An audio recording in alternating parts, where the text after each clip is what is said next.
Good morning and welcome to Morning Coffee with Brigid. I'm Brigid Burke, and this is my live stream. Actually, we're at the 1st of June now, amazingly, and so it's literally been, I think, 1 month that I've been doing these live streams every morning. And good morning, Alex. So this has literally been. I started doing these on the 2nd of May, and now we're at the 1st of June. So I guess tomorrow will be the one month anniversary of doing these lives, just so people can get to know me and get to know the kind of stuff that I do, the kind of stuff that I'm interested in, the way that I think.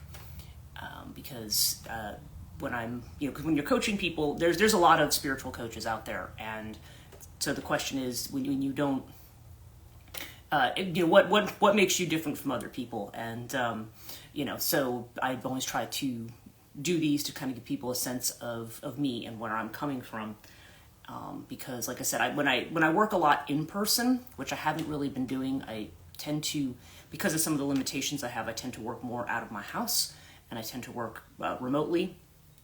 But I may be at a point right now where I may be going to some of the stores around me that I know where I used to actually practice, and see whether or not they would like me to come back and practice in person again, because I seems to generate more regular people when people get to kind of meet you face to face that way.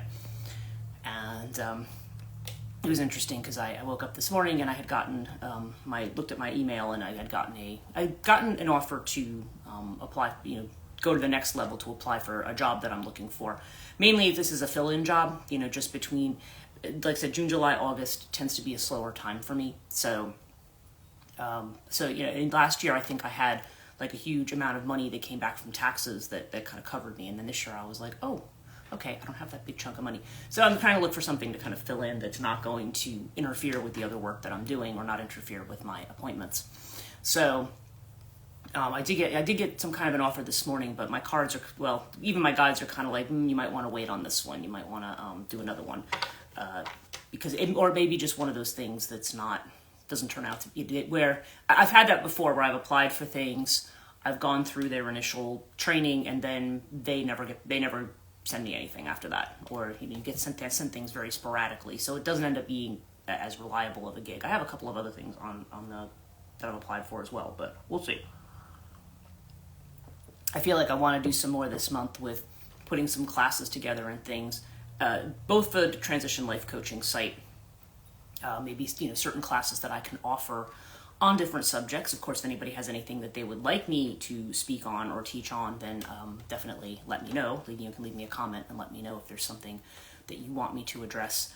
But I also am putting together a school over on the Katonia.net site, which is more of a school of the humanities. I feel like the humanities is something that is very disenfranchised, and it worries me, because people are using AI, and they're using things like that to try to create things for them, to create art for them, to create music for them. Just say, I'm going to throw in some keywords, and the algorithm's gonna cannibalize some stuff, put it together, and make it into a thing. Writing books too. I mean, that's the other thing too, that these AI written books. As a professor, I get AI written papers, and I know that they're AI written. They're not good at. They usually, there's some aspects of them that sound too polished, but also the material in them is generally wrong. And students don't necessarily know the difference. They just think, oh, okay, I can't write at this level, so I'm just going to have AI do it for me. And I get very concerned about that, because higher ed these days has just become about checking a box. It's become about, this is something that you have to do. It used to be that you had to graduate from high school, at least here in the USA, you had to graduate from high school and get a diploma. And that was sufficient to send you out into the world to look for a job. Going to college or university was not a standard thing. In fact, I'm the only one in my family to actually go to university, and then I just went the mile. I got, after bachelor's degree, I got 2 masters, and then I got a doctorate after that. So I've gone the distance with it, but nobody else in my family did. I mean, I'm the youngest of 5. And I'm the only one who went, because it just wasn't a thing that was done. And of course, I've been certified in a lot of other stuff too. I've gotten certified, like I said, in grief counseling, coaching kind of stuff. I've been certified as a spiritual coach, and then I have other things, I'm actually going to be certified next Saturday. Yeah, next Saturday I won't be doing this live stream because I will be on a live stream in England, learning learning Rouhani healing, which I know I had spoken about in an earlier live stream, so I won't mention it again. But once I've had a chance to work and practice that, then I'm going to start offering it. I'm going to try to offer it in person here in New Jersey first, and then see where it goes, because I know it can be done. I know it can be done via distance, because that's how it was done for me. And kind of an interesting modality because not very many people do it in the United States. Like I said, I think there's only 3. Like there's one in Michigan, there's one in North Carolina, and I don't remember where the third one is. I know that there's 2 practitioners who I think also are people who teach it, because to be able to teach it, it's kind of like Reiki. Reiki usually you don't teach until you hit level 3. Rouhani, I think level 2 you can learn to teach. But like a lot of things, there's a lot of things that said you had to do the attunements in person. And for me to do an in-person attunement, I'd have to fly to the UK probably, or fly up to take a class with Jennifer in Michigan. But that's not really an option at the moment. I wish it was. I mean, I would love to go back to the UK to take a class. I miss the UK so much right now. And normally I have like a spring visit and a fall visit, but this year it's not. I've got to get some other things sorted out first before I can go back over there. So I'm doing it remotely. And one thing we had learned during COVID is that you can learn energy healing remotely, and that you can transfer the attunement remotely. It does work. Reason being that it's energy. I mean, and energy is energy. It's everywhere. It's ubiquitous, and it sort of connects everything. We're not all in kind of our own little bubbles, because a lot of times we think like, oh, well, if we're not in the same room, you can't do something. And it's like, well, actually, it turns out you can. So, I mean, yes, would I prefer an in-person attunement? Absolutely. But for the moment, I feel like this is something I need to do now. So that's what I'm going to do.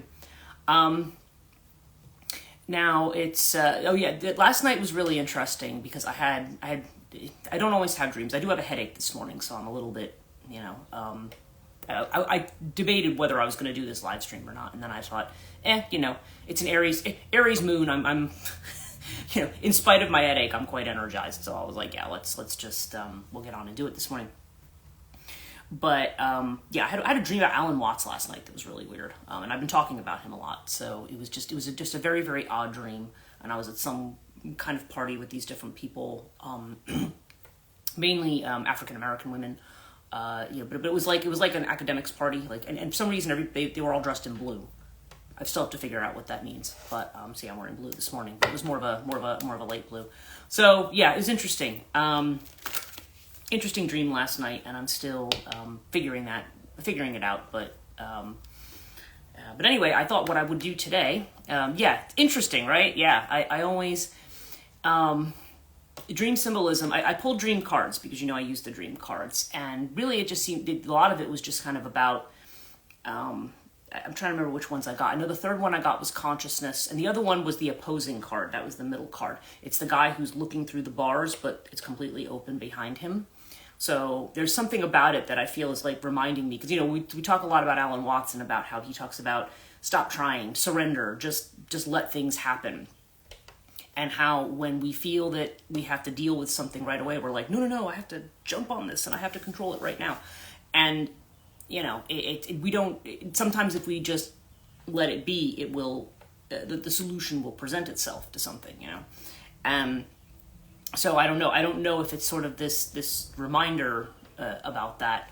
As far as the blue, blue I associate with Vishuddha chakra. I associate it with speech and communication and voice.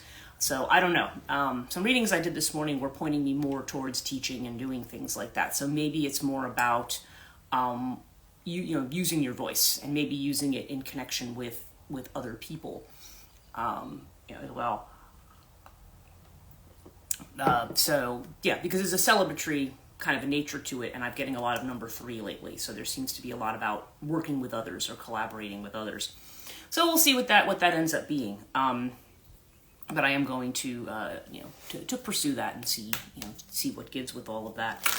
But yeah, so let's do some readings and let's see what comes up today for everybody, or for so Alex, you're the only one on right now, but of course it is Saturday morning. A lot of people aren't necessarily, well, I mean, in the UK, I guess I do have some people from the UK who sign on, so it's probably closer to lunchtime there, but here it's still quite early, so and yeah, during the week I think people are getting ready for work and stuff, and they just kind of pop me on in the background. But okay, so let's see, what do we have for today? What do the viewers need to know today? Today's also my day that I have to do. I debated going back to sleep, but I figured I have energy today too. Yeah, it's it was one of those mornings. Like, I think I woke up at about 4:30, because I normally wake up around 5ish, which is why I'm able to get up and do these things. But I had a headache, and I was just kind of like, oh, I don't know. But laying down doesn't necessarily help me either. Yeah, it was. Yeah, it was. It's just one of those mornings. Like, yeah, the energetically, like I said, when we have that Aries fire energy, it's one of those days when you just kind of want to do everything. So, you know, I haven't looked at the ephemeris to see when Taurus comes in, but yeah, we're definitely in Aries energy today. So that's probably why you're very awake this morning, and you're saying, you know, it's like, yeah, might as well get up and listen to me be energetic this morning. So, which I very much appreciate. Okay. So our reading today, let me start at the center here. Okay, we have the flowering card. Okay, so this is the Queen of Pentacles. And this card's actually come up quite a lot recently. And I feel like when this card comes up, it's the idea that seeds that we've planted and things that we're doing are starting to grow now. But Pentacles, unlike swords or even wands, it's definitely a slower kind of an energy. So there's definitely a flowering here, but as you know, like as things, you know, burst to life in nature, they kind of they go very slowly, and then, you know, maybe one day everything just kind of opens up. You know, if you think about the way that flowering works, and yeah, so I think this is, like I said, this is an energy that I think is a reminder that things that, even if we don't see it, that things that we're trying to manifest are manifesting. Okay, so that I think is the kind of the central theme here, and there may be, when this card comes up, you know, concerns about our efforts and the things that we're doing, and whether or not they're yielding fruit, or whether or not they're going somewhere. Now, the inner feeling of which we are unaware is trust, and I happen to love this card. This is actually, I'm trying to remember if this is the Knight, because the little triangles here tell you what this is. And I want to say that this is the Page. Okay, this is the Page of Cups. And it's literally this girl who just is kind of jumping from this blue space, speaking of blue, into this pink space. And, but the idea is that it's almost like jumping into a space that is where you'll be caught, like where there's a safety, okay? And so this is a card of trust. That's the word on this card. So the inner feeling is, I think, a lot of, like what I was talking about with Alan Watts and so forth, and the idea of surrender. It's the idea that we need to trust, that we need to say, okay, you know, yes, you know, things are happening. The universe has our back. It's not, I don't know. I know certainly I'm a Taurus, so I tend to be it's my other Taurus friends are kind of like, yeah, show me the money. Like, we want to see, I mean, figuratively, maybe literally as well, but we like to see, you know, concrete evidence of what we're doing. And so when something's telling us, oh, things are happening, and, you know, you just haven't seen it yet, you're like, okay, you know, it's very hard for it. That's very hard for a Taurus, because and, you know, maybe for other people as well. But it's just, yeah, because when you put energy into something, time, money, effort, whatever, you want to see what's going to manifest. So internal feeling of which we're unaware is the idea that there's a trust factor here, a trust in the bigger system that we are part of, because it's not all about us, as we've said. You know, when we're talking about the idea that everything is relational. So we exist in relation to everyone and everything around us. A lot of times we think it's just me and I have to do everything by myself, or I have to go it alone. So the trust card is saying, you know, you are part of a bigger system, and trust that you're being supported by that system. And the external feeling of which we may be aware is the no thingness card. Again, this comes up a lot. So there's the idea that, so when I look at it with these three cards straight across, there's this idea that something is manifesting, something is happening. Internally, we're learning to trust that something is happening, even though externally there may be no thing. You know what I mean? We're not seeing the thing that we're looking to see. We're not seeing it. It reminds me a bit of what's been said about goals of meditation and things like that. They said when we talk about Zen, for instance, you say, well, there's no goal. You're not meditating to achieve enlightenment. You're not meditating to achieve peace. There's not a goal. It's just the idea is that you are just existing. You're just kind of staying in this space. And so I think this card tends to come up when we're in the gap, when we're in this space where it's like, okay, you often have an initial burst of energy, like it'll represented by the aces in the deck. They'll be represented that way. And then as you're moving through the process, it's just, there are places where it gets stuck. There's places where there's conflict. There's places where you reevaluate and you say, should I keep going forward? And the number card that we have here is actually the 8. Okay. And this is the letting go card. So letting go literally just means stop trying to control the situation. Just let it be. Literally what I said when I came on, interestingly enough. There's this idea of, the image on this card is interesting because if you see, you have this thing and you have the little puddle of water with the concentric circles. I mentioned a few live streams back about my first experience of what to me is defined as samadhi. And that's exactly what it was like. It was literally just watching concentric circles like that. So, and that's what it is. There's a letting go because there becomes an awareness of reality as it is. And that awareness of it is, it's just, I don't know, you just know that everything is, and that everything is, I don't know, as it's supposed to be. So the letting go card is almost like, back to the trust idea. It's this idea that everything's going the way it's supposed to, even if it doesn't seem to be fitting in with whatever our personal agenda or plan is, or the way that we think something's going to go. Frequently, another card we see a lot here, which we'll see, is I'll pull some cartouche cards too. But one of the things that comes up is the Urias card, which is often the expect the unexpected, or Nepenthes. Those two cards, when they come up in cartouche, generally represent like, there's something still unseen here. There's some twist in the plot here that we're not seeing. But letting go just means, letting go of stress, letting go of worry about something, because the ultimate outcome card, again, is our card of the mind.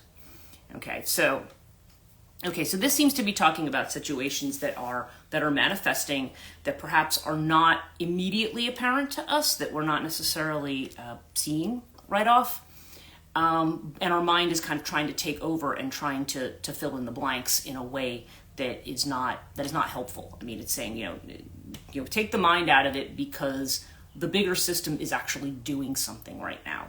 You just get up and, it's not that we're not necessarily going to do things or make efforts towards things. It's not like just saying, all right, yeah, screw it, I don't have to do anything anymore. I mean, it's not necessarily saying that, but it is saying that just kind of letting go of expectations about outcomes for things. Just kind of letting things ride and not letting your mind get too involved with something. Because the assurance here is that things are manifesting, even though they don't appear that way. So let's see what Cartouche has to say this morning. Oh, there's Urias right on the bottom of the deck. It's kind of funny. Okay, so what do we need to know this morning? And not me personally, but what do people watching this need to know?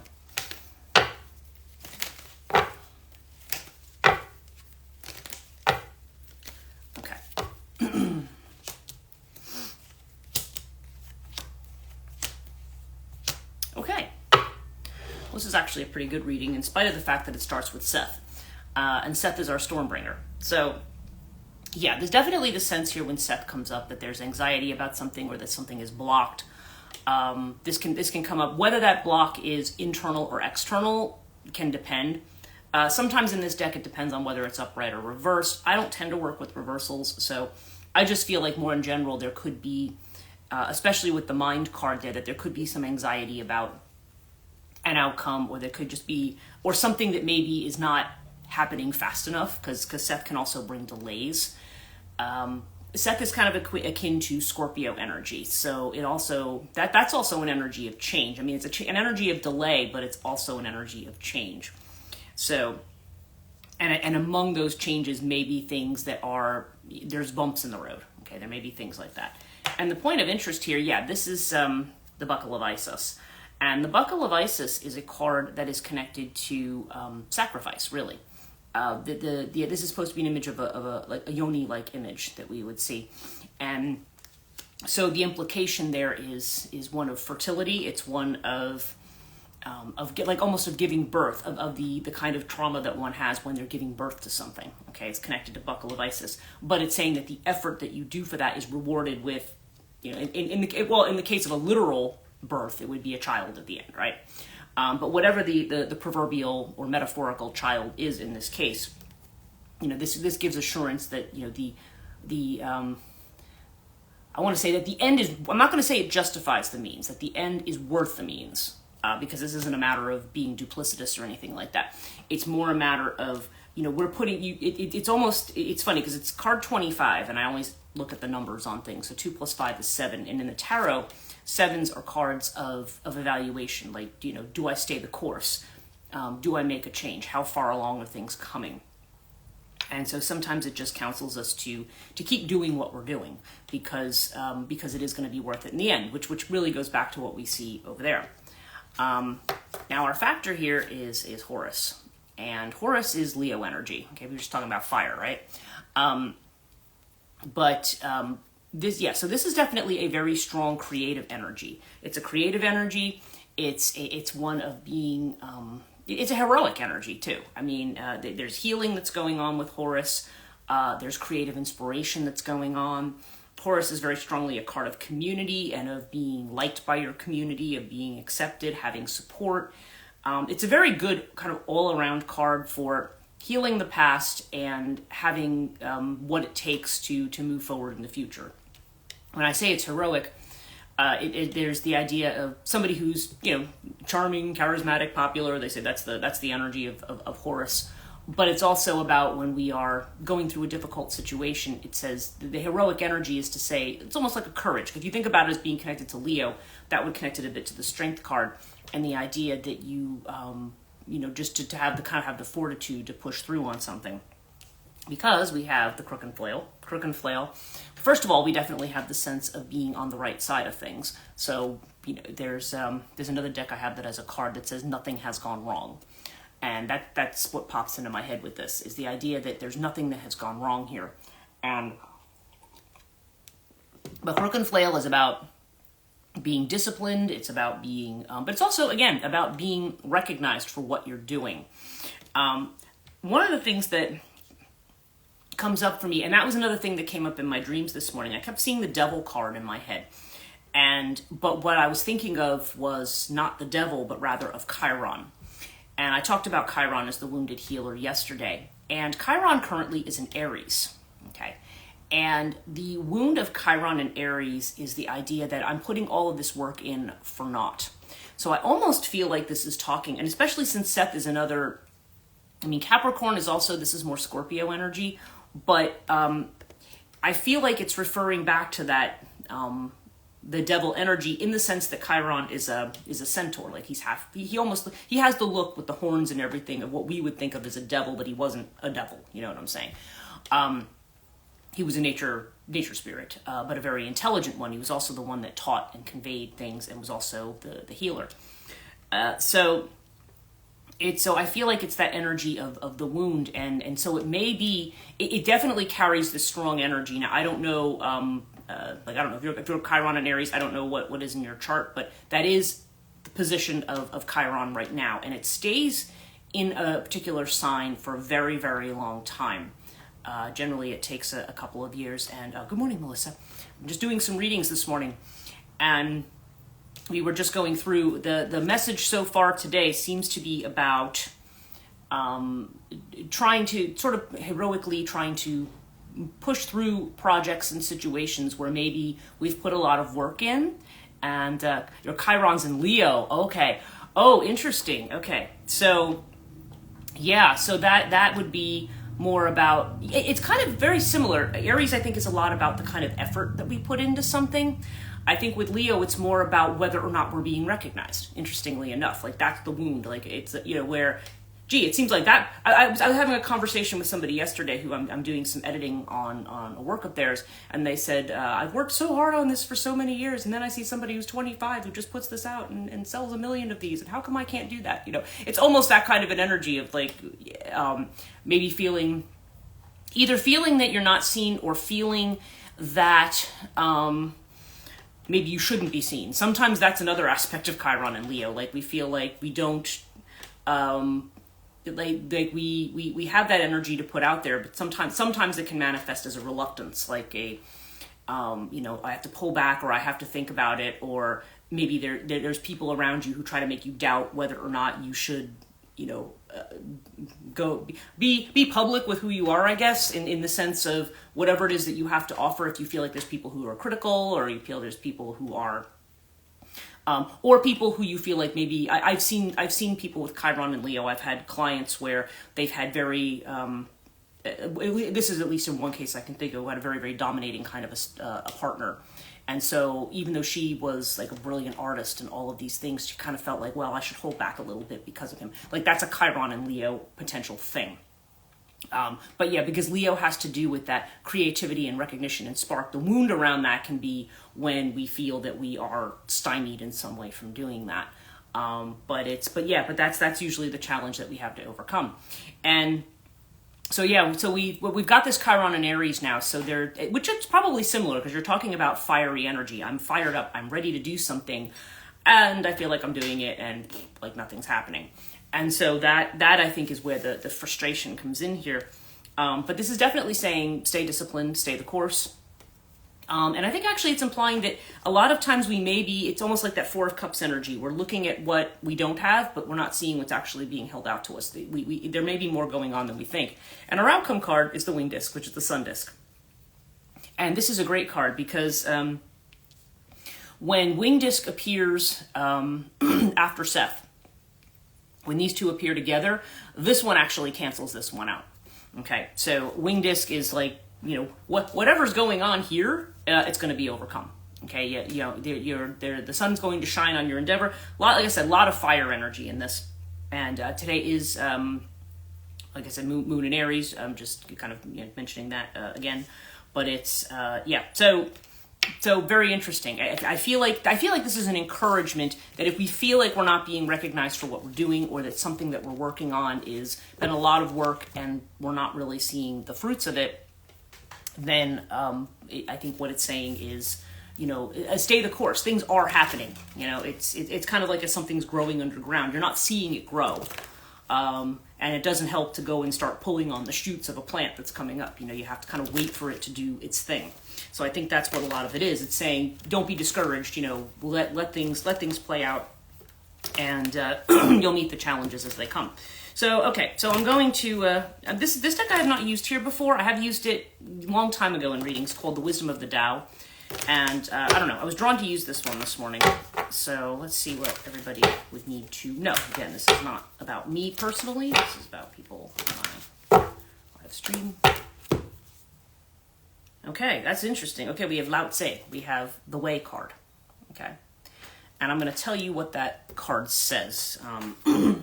There's quite a bit to it, and rather than, but it does actually, what I know of it does actually fit in with what we're talking about here. Okay, Lao Tse.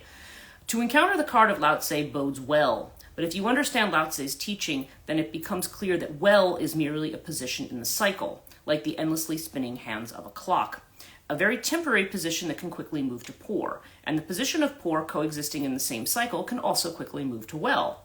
No one can choose how many cycles may be encountered in a lifetime, and most of us cannot see how long each cycle will last.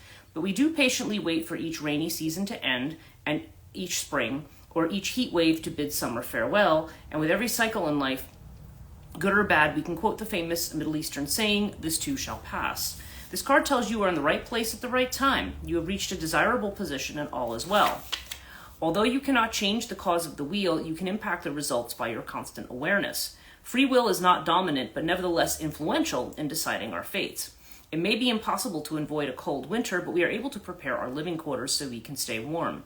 Our efforts can smooth the biting extremes of high and low, helping us avoid the roller coaster effect and enable us to stay in a balanced state. This is the way. If you believe in the way will lead you to eventual peace, the method of arrival no longer matters.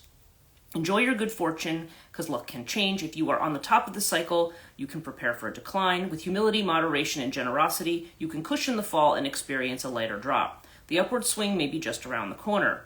Strategize your next pursuits when in bad times. Planning your achievements during good times would be too late. Don't be disappointed if you're at the bottom of a cycle, because the turning point's at hand. It's an optimal moment to make necessary changes to release old, obsolete behaviors and patterns. Change your lifestyle, visit old friends, prioritize your schedule, finish your once passionate project, and stop procrastinating. Believe in miracles. Don't expend energy in wasted efforts. Wait for the wheel to turn and the right time to act. It is an excellent time to meditate and reflect. Lao Tzu can also represent your earth father, either ill or living. This card is a message of guidance, love, or karma from the father as well. So, okay. So interesting, okay, that we have this idea of, and looking at Lao Tzu. I mean, we've been talking about the way of the Tao kind of all week, I guess, about this. Again, when I get into this Alan Watts mode, for people believe in miracles, love that. Yes, and actually that's a card that I've gotten in. I have this other deck too. I have the Moonology deck, and the Believe in the Impossible card keeps coming up as well. So yeah, it's the idea that we that things happen. Just as I think a lot of times when it comes to the unexpected, we are afraid. We think we're afraid of what might happen that's going to be a catastrophe. But a lot of times, a lot of things happen that are not catastrophes. That actually they're surprise things that happened. Sudden messages or sudden changes of events that put us in the position of actually being able to move. They suddenly change the situation in a positive way. If we thought, we always think that we know how things are going to go, because the mind decides, it has assessed the situation and decides, okay, it's going to go this way or this way. And that's our causal way of doing things. And it's very hard to kind of fall into a space where we're not thinking of causality all the time, where we don't say, well, I can't, these are their circumstances A, B, and C, and I can't understand how we're going to get to D. It doesn't make any sense. But one never knows, because there's that uncertainty principle. There's that factor that comes in that we don't necessarily know. So I think it's saying to just trust in the way.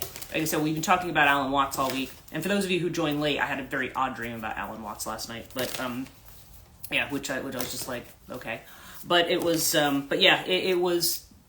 So the subject that seems to be coming up here of just kind of being patient with the process of something, and like I said, I was thinking a lot this has to do with Chiron and Aries. Let's just see if we have another card here.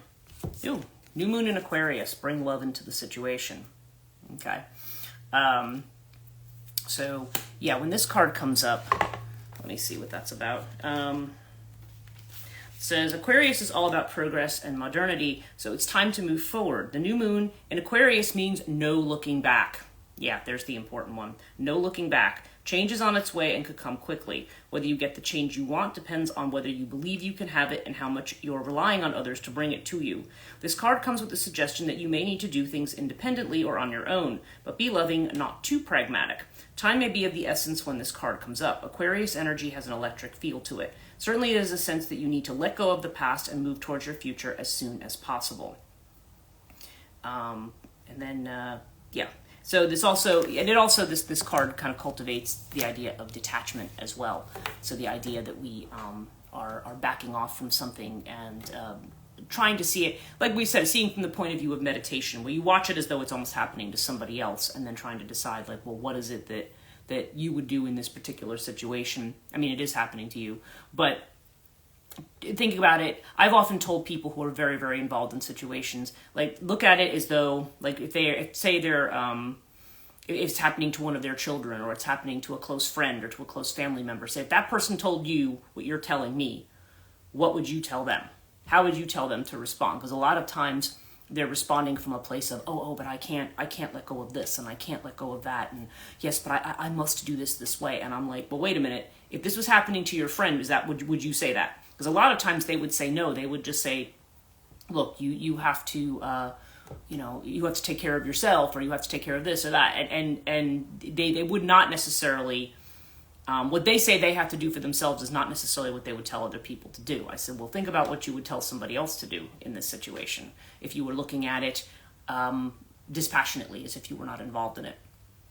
So it's interesting. And again, that doesn't mean dispassionate and detached doesn't necessarily mean cold. Dispassionate can actually just mean that you are, you're not getting yourself emotionally involved in the situation, because emotional involvement we sometimes aren't seeing the clearest path. I mean, you can get your mind too involved too. I mean, you can, and your mind and emotions can get all tangled up, so you don't know which end is up. But the other thing that we look at here is that it's not. The excess of either one of those things, the excess of feeling, the excess of mind, they're things that we have to kind of find that center spot, that quiet spot, so that we can actually just hear what the inner voice is saying. Ultimately, that's where you want to be. I mean, if you feel something, you want to feel it. If you think something, you can let your thoughts go, but the idea is taking a step back from them and saying, okay, I don't need to get the body involved in this. I don't need to, because we don't need to necessarily stress ourselves out. We do it anyway. We do it as a habit, and I also don't want people to feel like, oh, I'm doing it wrong and I'm a bad person, because then you get yourself more tied up in knots. It's just whatever's happening. That's kind of about the way card. You want to let something flow through you, whatever it is. Whether you're feeling happy about something, whether you're sad about something, whether you're stressed about something, because sometimes we're stressed because we're being prompted to act too. So. Yeah, it all depends, but things cycle. So if you're having a bad day today, it could be a good day tomorrow, and so on and so forth. But just understanding that things move through in cycles, and that nothing, this too shall pass. Nothing ever kind of stays in that one realm forever. So if you're not happy where you are, then good news is you're not going to stay there. And if you are happy where you are, well, things can come and go and they can change, but really, if we're going to talk about happiness, or we're going to talk about adaptability, it would have to be that we don't necessarily, we enjoy and cherish those events that happen to us, but at the same time recognizing that like I said, things flow, and if you're really looking for that kind of thing, like an inner peace, it's where you kind of step back from both happiness and sadness, and it's just like, okay, they both happen to me, and when they happen, I experience them as they are.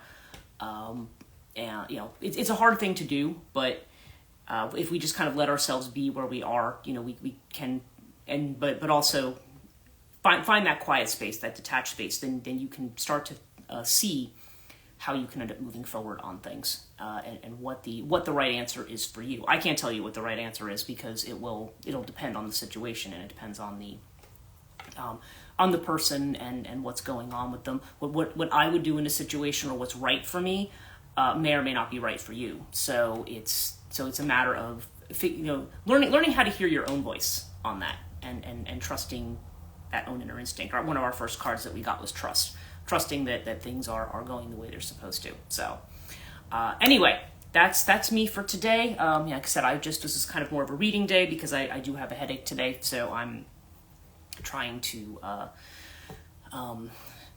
talk my way through it, and get on with whatever else I'll be getting on with this Saturday. They did finally fix my road, by the way, so hopefully that's the end of doing live streams and hearing construction. So so that's a good thing. So everybody have a really great Saturday. Oh, you are welcome. You're welcome, Melissa. Have a great day, and thank you, Alex. Yes. Yes, thank you. I hope so too. It's I get them periodically, and I do hope that that it's gone by lunchtime. That would be really nice. So thank you guys so much, and like I said, all is well. I will definitely see you tomorrow morning if you are here. So take care.